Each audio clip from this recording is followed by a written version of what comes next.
see in the vertical, and 90% of you step straight across it in the horizontal. And this is quite a spectacular one. I haven't discussed the composition of these dikes. And you got any suggestions? How does the colour compare? It's darker. It's darker. That might be because it's finer grain, but then again the latite's fairly fine grain, but so it's definitely darker. Just think of the rock, ignoring the big crystals for a moment. And so if you look at the ground mass of the dike, it's quite fine grain. It's a similar grain size to the latite. Dolerite?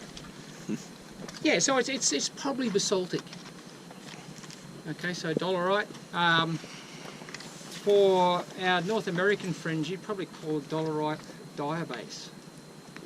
We call it term diabase. Dolerite's basically in between a basalt and a gabbro, so it's an intermediate grain size. We call it dolerite. Good, excellent.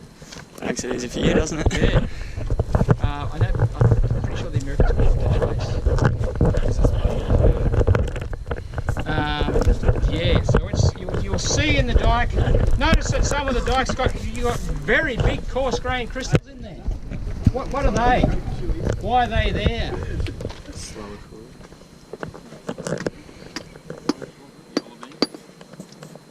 Not sure that there's olivine in these. These big crystals. You can see glinting at you from 50 metres away. No, they're black. Okay. I'm more thinking about why are they there? Are they part of the ground mass of the dike itself? Are they part of the basalt?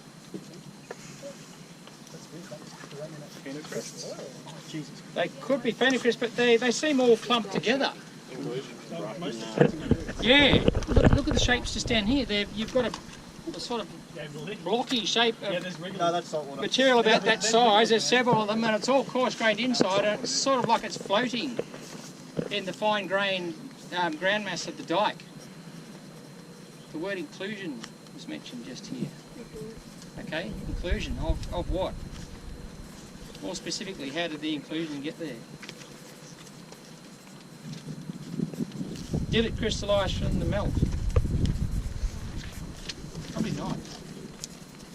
Unless it crystallised a long way down. Remember, these are very coarse grain. A little bit hard to pick what the minerals are here. I'll tell you what one it is, and you might be able to tell me another. What might the big black crystals be? Yeah, it's probably a pyroxene. Okay, so it's probably orgite.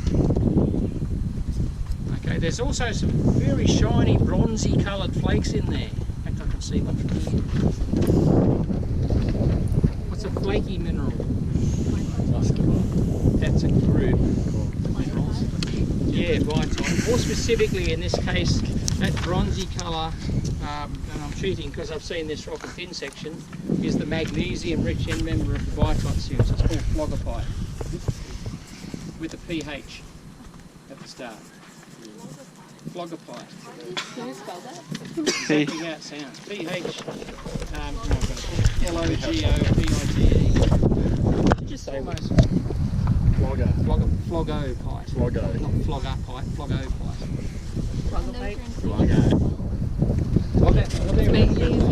So the inclusions are made up of orgite. From memory, there's some hornblende in there as well. They're what you would call an ultramafic rock. Okay, which means that the rock itself is mostly mafic. They're all in these inclusions. What would you call the inclusions? How did this stuff get in there? Yeah, dragged up from way down. Probably the upper mantle or the lower crust. What do you call a rock that's been dragged up and sort of accidentally included in a... Yay! Xenolith. How do you spell it? With an X. X-E. Thank you. So it's a foreign piece of rock that's been dragged up with this magma. I'll go back to the composition of the magma. We said it was probably basaltic. really you can't tell in outcrop here or even in hair specimen because the thing is so fine grained. It's actually a little bit more mafic than a basalt. It's part of a group of rocks called lamprifiers. That's Lampro Phyre.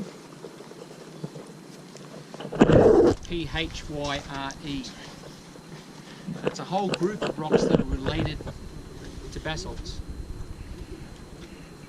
Okay. The distinction is that there's not a lot of feldspars in lamprifiers, whereas there's a whole crapload in basalts. Basalts are typically at least 50% plagioclase. These have got very little, and what is there is in the ground mass. Yeah. Okay. So you've got a couple of things here. You've got these dikes that I've just called it a lamprifier. It's like a basalt, but it's a little bit different, and it's got these inclusions. Probably we've called them xenoliths. The rock name that makes up the xenolith, I would probably call a peroxenite. More specifically, I mentioned the term ultramafic before. There's probably not any way. There's probably the red lights on. Battery must be low. No, it has red and greens like a plane does when you start it. Red also indicates the. Depending on which way you're facing it. No, it's just declining into the ocean slowly. It should just send itself back to home when it. Provided the GPS doesn't fail.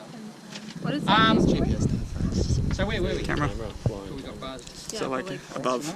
Yeah. So the inclusions are probably peroxenite. Is that the only type of inclusion? Are there different looking inclusions in here? I can see one from here. Yeah, so some of them have got more of the phlogippite in them than others, and they're the size of them. They're big flakes. Big boys. A couple of centimetres across, at least.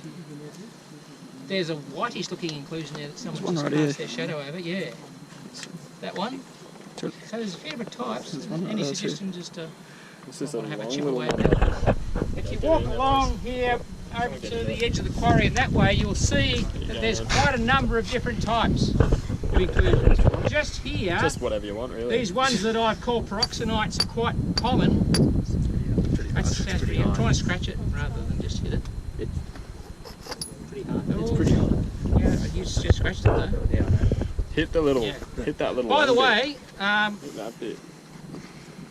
While I think of it with hammers, the point is not typically meant for hitting. Yeah, that's how you're probably going to injure yourself. It's meant for prizing things out. Sometimes you can put the point in a crack in the rock and hit the hammer with another hammer. Or you can use it for scratching like we were suggesting here, but it's probably not good practice to swing as hard as you can at the rock with the pick end. You might find it'll break the tip off. I feel like it would. Yeah, but you also may cause it sends more fragments. Yeah, definitely. They're also good. The tip's also good for opening coconuts. Just a there you go. Fun fact. So what are the lighter inclusions? Well, that's what we're trying to decide. There's a few. Well, no, feldspars are minerals, so they're going to be rocks at that scale. It may be what's called quartzite again. That's scratched fairly easy. If that was quartz, I don't think that may be carbonate. Isn't quartzite not quartz? No, well, quartzite is just made of quartz, just to recrystallise quartz basically. So it should have a fairly hot. You wouldn't be able to scratch quartz that easily. So I'm thinking that may be carbonate. Just scratched it. Scratch is easy. Let's just wander over to the wall of the quarry over there, and so we can have a look at that. What that dike does is it goes up the wall of the quarry. Have a look at the other inclusions on the way. I'm going to borrow it for a second.